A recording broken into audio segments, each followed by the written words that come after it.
వెంకట్ గారు, మీకైతే నేను జీవితాంతం రుణపడి ఉంటానండి. ఎందుకనంటే పూర్వజన్మ సుకృతాలు ఎన్ని ఉన్నా సరే ఒక అవకాశాన్ని కల్పించడం అనేటువంటిది చాలా చాలా అరుదండి. మీరు ఇవాళ రోజున ఒక అవకాశాన్ని కల్పించారు. ఎందుకంటున్నారు అని అంటే భగవంతుడిని అందరం ధ్యానం చేస్తాం, భగవంతుడు అందరూ అంటే మనం ఎల్లప్పుడూ భగవంతుని ధ్యానిస్తూ ఉంటాం. కానీ మీరు ఒక సత్కార్యం తలిచారు. ఇది సత్కార్యం అంటాను నేను. ఈ సత్కార్యం తలిచినప్పుడు ఇందులో మమ్మల్ని కూడా భాగస్వాములుగా చేద్దామనేటువంటి ఇంకొక సత్కార్యం తలిచారు. అందుకనే మీకు సదా రుణపడి ఉంటాను అని చెప్తూ పెద్దలందరూ మాట్లాడారు. సో నాకు పెద్దగా ఇక్కడ మాట్లాడడానికి ఏం మిగలదు ఆబ్వియస్గా, ఎందుకనంటే పెద్దలు మాట్లాడిన తర్వాత. కానీ ఒకటైతే చెప్తానండి, ఒక ప్రయత్నం మనకున్నటువంటి చరిత్రని ఒక బాటని ఏదైతే పెద్దవారు చూపించారో రామానుజాచార్యుల వారు, ఆ బాటని మనం ప్రపంచానికి తెలియజేసేటువంటి ఒక ప్రయత్నం. ఈ ప్రయత్నం ఖచ్చితంగా సత్ఫలితాలను ఇస్తుందని చెప్పి నేను భావిస్తున్నానండి.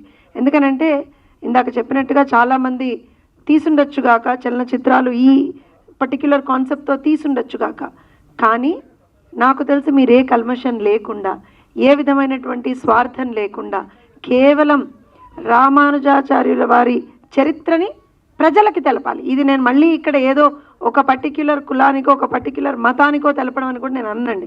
ఖచ్చితంగా ప్రజలందరూ, నాకు తెలిసి దేశవ్యాప్తంగా ఇంకా విదేశాల్లో ఉన్నటువంటి ప్రతి ఒక్కళ్ళు కూడా చరిత్రను తెలుసుకోవాలి. చరిత్రను తెలుసుకోవడంలో తప్పులేదు.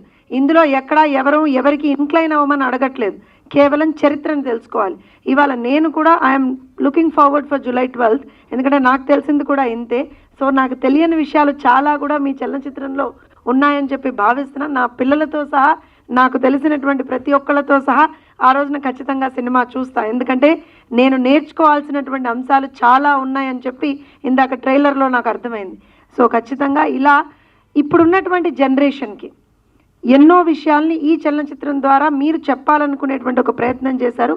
ఈ ప్రయత్నం ఖచ్చితంగా సత్ఫలితాలను ఇస్తుందని చెప్పి భావిస్తూ ఈ చలనచిత్రంలో పనిచేసినటువంటి, దీనికి భాగస్వామ్యులుగా ఉన్నటువంటి ప్రతి ఒక్కళ్ళకి, అంటే నాట్ ఓన్లీ యాక్టర్స్ అని కానీ వీళ్ళనని కాదు, ప్రతి ఒక్కళ్ళు ఎవరెవరైతే what you call the spot bye దగ్గర నుంచి ఎవరైతే ఉన్నారో వారందరూ కూడా మీరెంతో ఎంతో పుణ్యం చేసుకున్నారండి. ఎందుకనంటే రేపు నందమూరి తారక రామారావు గారు 101వ జయంతి. నిజంగా చిన్నప్పటి నుంచి కూడా రాముడన్నా కృష్ణుడన్నా ఎవరన్నా మన ముందర ఒక్కొక్క రూపం మనకు కనపడుతుంది అంటే ఎన్టీ రామారావు గారి రూపం కనపడుతుంది. అలాగ రేపు పొద్దున్న రామానుజ అని అంటే ఎక్కడన్నా మా సాయి వెంకట్ గారి రూపమే కనబడుతుందేమో అనేటువంటి ఒక ఆలోచన అయితే నాకు బయట పోస్టర్లు చూసిన తర్వాత అయితే కనిపించింది.